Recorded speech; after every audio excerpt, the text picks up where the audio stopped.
my name is Noris Castro and I will talk about Emiliano Zapata.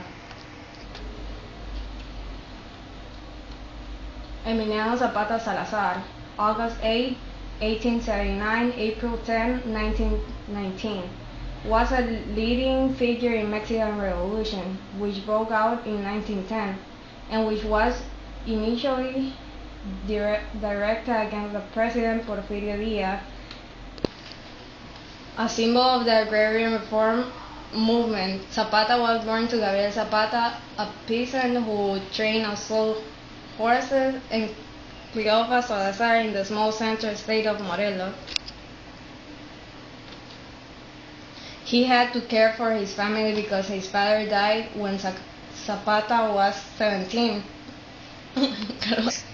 Around the 20th century,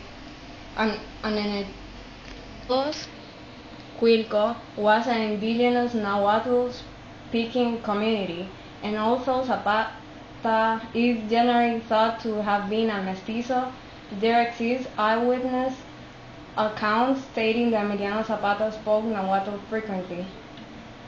At that time, Mexico was ruled by a dictatorship under Porfirio Diaz, who had seized power in 1876.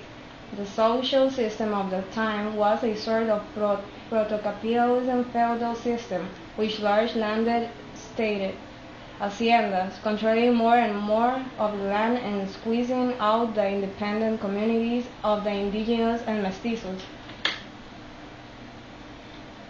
Zapata's family, although not wealthy, still retained its independence. Like most of the families in Quilco, they were always in danger of poverty, although avoiding peonage and maintaining their own lands. Though these paganism would usually have associated him with the rich hacendados who controlled the lands, he seemed to have retained the admiration and even adoration of the people of this village. For many years, he campaigned steadfastly for the rights of the villagers, first establishing via ancient title deeds their claim to disputed lands, and then processing the recalcitrant governor of Morelos into action. The Revolution 1910, Pancho Villa left, commander of the Division del Norte. At this time, Porfirio Diaz was being threatened by the candidacy of Francisco I Madero. One youth, Zapata made quite alliance with Madero.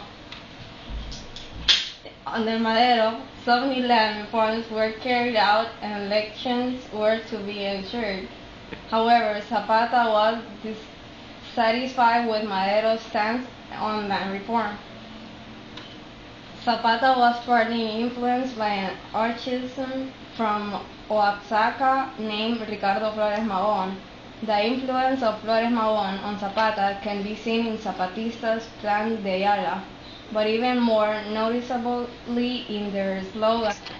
Although government forces could never completely defeat Zapata in battle.